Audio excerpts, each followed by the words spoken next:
কোন ক্লজ বলবো coordinate clause এটাকে কি বলবো কোঅর্ডিনেট ক্লজ আরেকবার বলছি তাহলে কোঅর্ডিনেট ক্লজ হচ্ছে দুটি প্রিন্সিপাল ক্লজ থাকবে কয়টা থাকবে দুটি প্রিন্সিপাল এর অধিকও থাকতে পারে কয়টা থাকতে পারে দুইয়ের অধিকও থাকতে পারে কিন্তু কত হচ্ছে মাঝখানে কি কোঅর্ডিনেটিং কনজাংশন দ্বারা যুক্ত হবে দুটো প্রিন্সিপাল ক্লজ এখন দেখেন আমি একটা উদাহরণ তোমাদের এখানে দিয়েছি একটা হচ্ছে he is weak he is weak আচ্ছা বলেন তো এই বাক্যের মধ্যে কি কোনো ক্লজ আছে কিভাবে বুঝলাম ইজ আছে ইজ ফাইনাল ভার্ব রাইট তাহলে ফাইনাল ভার্বের বস্তু এটা একটা ক্লজ জি আবার পরটা দেখেন এখানে কি কোনো ভার্ব আছে পরটাতে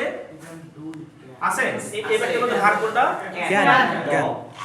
ডু ফাইনাল ভার্ব বুঝতে হবে নট অক্সিলারি ভার্ব এই ফাইনাল ভার্ব এই ডু দ্বারা যখন আমি খুঁজতে পেয়েছি তাহলে এখানে একটা ভার্ব রয়েছে এখানে ইজ একটা ভার্ব রয়েছে তাহলে এটা একটা ক্লজ এটা একটা ক্লজ তাহলে আমি কি বলতে পারি এই ক্লজটা যদি আমি এটাতে আলাদা করে রাখি যেমন হি ইজ উইক মানে কি বাক্যের অর্থ সম্পূর্ণরূপে ক্লিয়ার আবার এর দ্বারা যদি বলি হি ক্যান ডু ইট সে এটা করতে পারে ও কিন্তু কারোর উপর নির্ভরশীল নয় নিজে নিজের অর্থ প্রকাশ করতে পারতেছে বাট মাঝখানে কি আছে কোঅর্ডিনেটিং একটা কনজাংশন করতে আছে তাহলে এই সেন্টেন্সটাকে আমরা বলতে পারি কি কোঅর্ডিনেটিং কোঅর্ডিনেট ক্লজ এটা বলতে পারি কোঅর্ডিনেট ক্লজ